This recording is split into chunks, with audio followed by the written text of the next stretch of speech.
So you're ready to become a teacher. That's fantastic. But right now, you might feel like you're standing at a huge fork in the road. And honestly, choosing how you get your training is one of the biggest decisions you'll make for your career. Today, we're going to break down the two main pathways to help you figure it all out. Let's dive in. Here's the big question on everyone's mind. Do you go for the classic, on-campus experience, or do you jump into the super flexible world of online training? It feels like a massive choice, right? Because, well, it is. It's the foundation for your whole teaching career. Our goal today isn't to give you the right answer, but to give you the tools to find your right answer.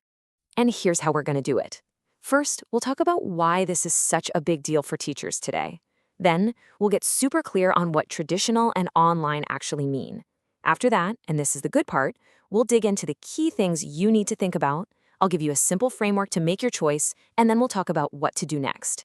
Okay, let's kick things off with Section 1, the modern teacher's dilemma. I mean, why does this feel like such a high-stakes decision in today's world? You know, this isn't just about picking a program. It's about laying the very first brick in the foundation of your entire professional life. The path you choose shapes those first crucial experiences, the people you meet, and even how you see yourself as an educator. It really is that important. So to make a really smart choice, we have to know exactly what we're choosing between. That brings us to Section 2. Let's clearly define these two paths. First up, the traditional route. You know this one. It's the classic college experience, right? Being on campus, going to lectures at a set time, meeting up with study groups in the library, and having those random, super valuable chats with your professors in the hallway. It's all about structure, immersion, and being there in person. And then you've got the other side of the coin, online training. Here, your campus is basically your laptop.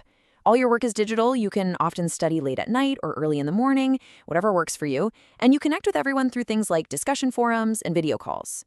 This path is all about flexibility and being a self-starter.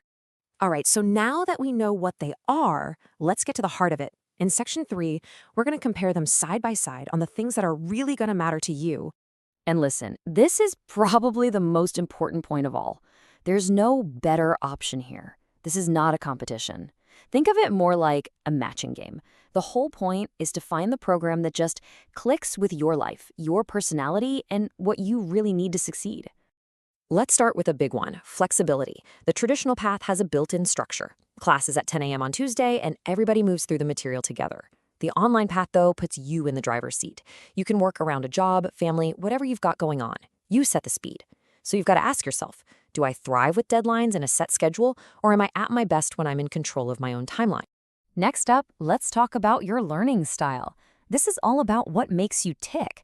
Are you someone who gets energized by a lively classroom discussion, bouncing ideas off people in real time?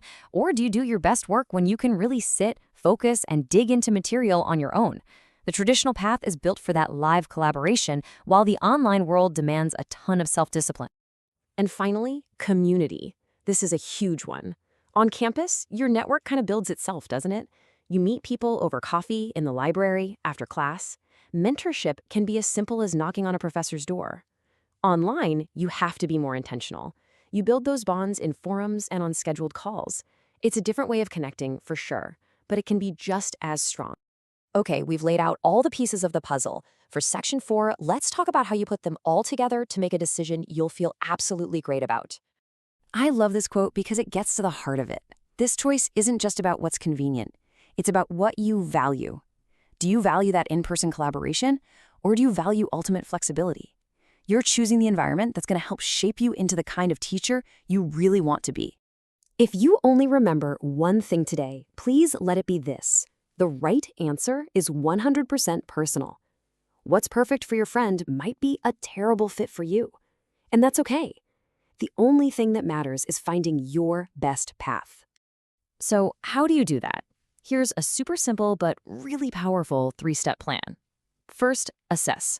Look back at those factors we talked about, flexibility, learning style, community, and decide which ones are your non-negotiables. Second, reflect. Be really honest with yourself about how you learn best. And finally, align. Just match your profile to the path that fits. See, it turns a giant, scary question into 3 totally manageable steps. All right, so where do you go from here? Let's wrap this up and get you ready to take that next step with confidence. So let's recap the big ideas. Number one, both of these paths will get you to the finish line, becoming a fantastic teacher. Number two, the deciding vote belongs to you. It's all about your life, your needs, your style. And number three, you now have a real framework to help you make this choice. You're in control. At the end of the day, it all comes down to this single question. Don't just think about which program is easier for you right now. Think bigger. Ask yourself, which of these environments is going to challenge me, support me, and truly shape me into the incredible educator I know I can be? Good luck.